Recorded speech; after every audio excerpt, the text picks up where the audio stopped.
Ready ya? Ada lagi? Ready? Okay.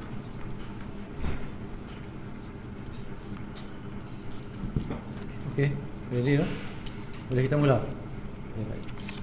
Assalamualaikum warahmatullahi wabarakatuh. Terima kasih kepada rakan-rakan media yang hadir pada sidang kita pada petang ni. Hari ini Zakat Pulau Pinang, lembaga zakat Pulau Pinang telah bersyarat dan kita ingin mengumumkan inisiatif Zakat Pulau Pinang di dalam menangani ataupun inisiatif untuk memberi sumbangan kepada pihak-pihak yang terbabit ataupun terjejas dengan arahan kawalan, perintah kawalan berkaitan dengan COVID-19 ini. Jadi Zakat Pulau Pinang, ahli lembaga pengarah Zakat Pulau Pinang telah pun mengambil ketetapan untuk menyampaikan ataupun memberi sumbangan kepada kumpulan yang akan terjejas pendapatan kan disebabkan oleh larangan ataupun kawalan daripada berjumpa ni kan. Kumpulan-kumpulan yang terlibat seperti peniaga-peniaga kecil, penjajah ataupun pekerja yang diberhentikan ya, kan, disebabkan oleh perintah kawalan ini. Jadi kita telah pun bermesyuarat dan mengambil keputusan untuk memberikan sumbangan kepada pihak tiap-tiap yang terlibat ni sebanyak RM500 sekaligus dan cara untuk memohon daripada zakat ialah dengan mengisi borang dan disahkan oleh ngursi qaryah dan masjid di tempat masing-masing, di tempat peniaga itu bermustatin ya. Dan antara kumpulan sasaran yang kita kenal pasti adalah peniaga dan penjaja gerai makanan, minuman, pasar malam, pasar tani ataupun peniaga-peniaga di tepi jalan. Kemudian peniaga pakaian dan barang-barang keperluan dapur di pasar malam, pasar tani dan di blok-blok perumahan.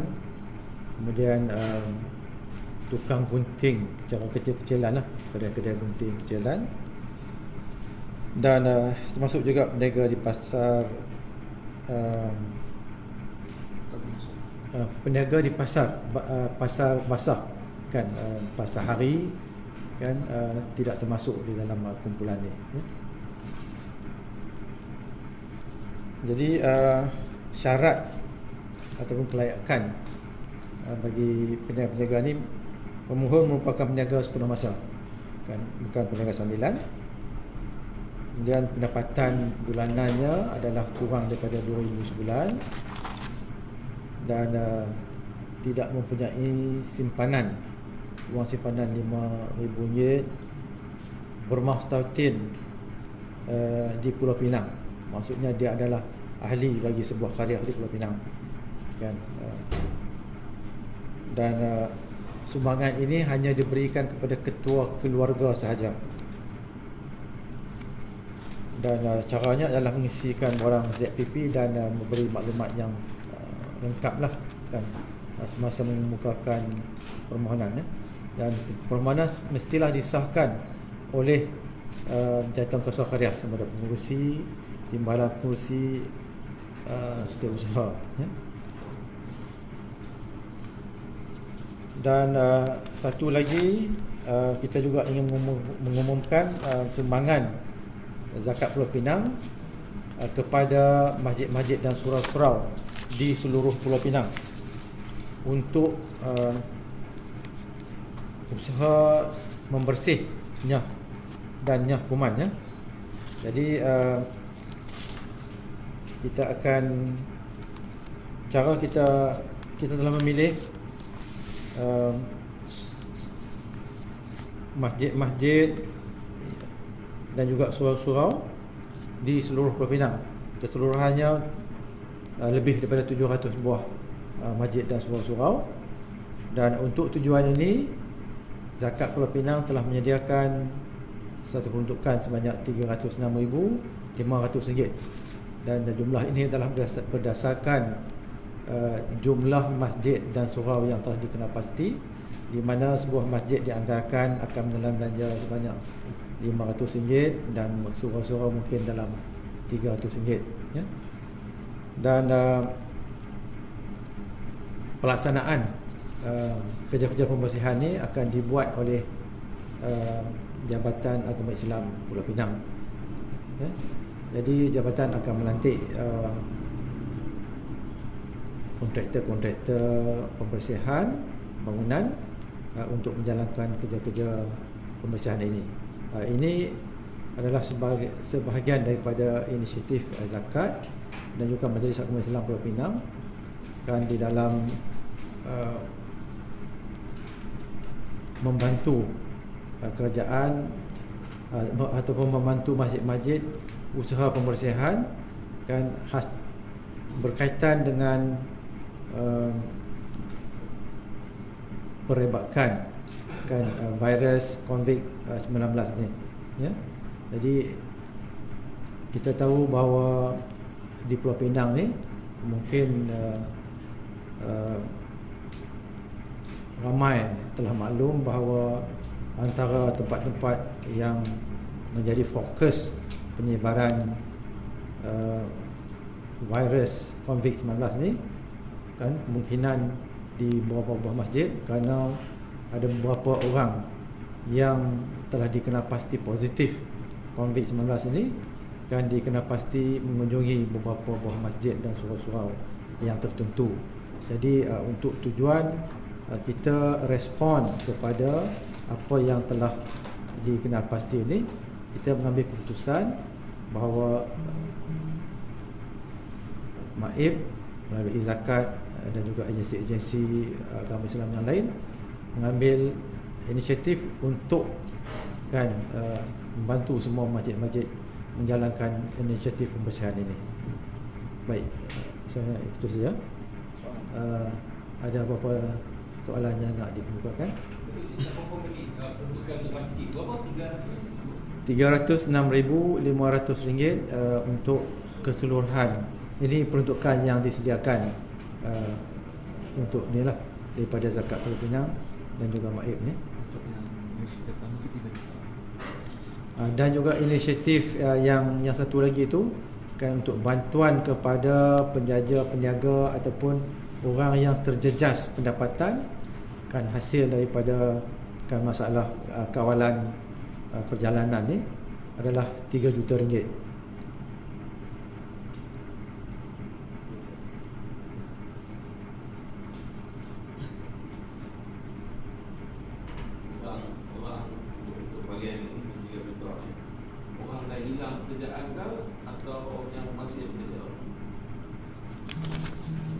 Yang ni adalah kepada peniaga kecil, penjaja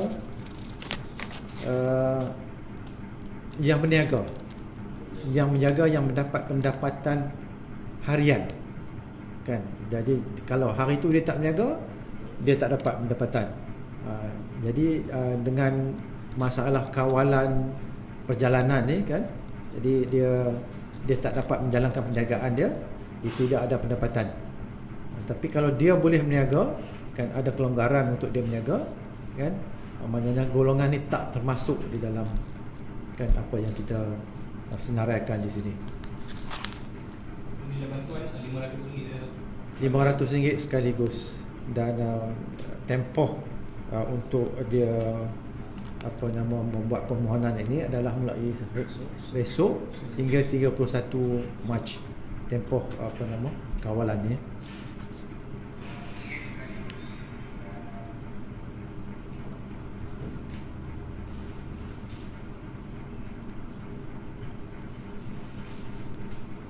Ada lagi?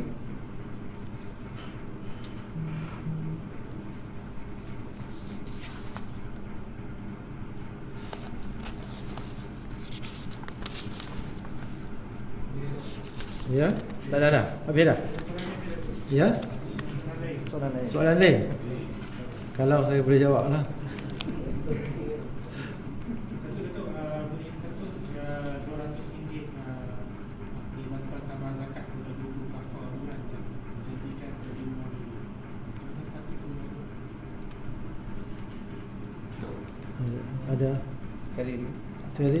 RM200 yang dijanjikan oleh guru kafar tambahan kepada guru kafar diumumkan dalam sidang lepas.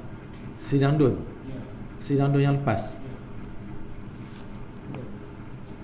kita membayar lagi kita buka Cuma kita tak bayar. Baru claim lah. Baru klaim. Nanti cari Baik. meningkat. kita kosong. Sedang diproses lah, dalam proses. Maksud dia janji itu sedang proses sekarang. Ya. Ya, macam tu lah. Dalam proses lah maksudnya. Kita mungkin Jait baru compile semua claim kan, baru sedang diproses. Kedua, saya bunyi status pemantauan masjid dan sekarang kawalan ada sembahyang berjemaah dalam ramai masjid ada pemantauan kosong. Perasaan pemantauan. Berhubung dengan kawalan ni. Ya. Jadi masjid tidak dibenarkan jemaah di masjidnya. Ialah hari yang pertama tu mungkin banyak confusion lagi. Jadi ada juga masjid-masjid ataupun surau-surau yang tak ikut arahan tu, dan hari yang kedua ni lebih baik lagi, dan kita memang mendapat laporan daripada orang awam dan juga MPKK, agensi-agensi. Maka kita memberi teguran kepada AJK masjid yang terlibatnya, dan insya-Allah saya rasa masing-masing lebih faham sekarang kenapa larangan itu dibuat, mengapa larangan itu dibuat oleh kerajaan, untuk kita memastikan keberkesanan kan kawalan merebaknya COVID-19 ni perlu diadakan, ya. Termasuk hari kedua pelaksanaan perintah ni ada pihak masjid yang ingkar arahan. Saya rasa ada tu, masih ada kan, tapi dah berkurang daripada hari pertama, sebab kita bermula semalam lagi kan, semalam kan. Hari kedua ni dia berkurangan. Mungkin saya rasa kebanyakan masjid kita tak mempunyai masalah lah dalam hal ni kan, hari-hari berikutnya.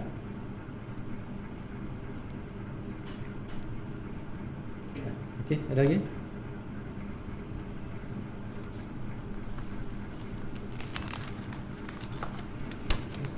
Masih. Okay, baik, terima kasih ya.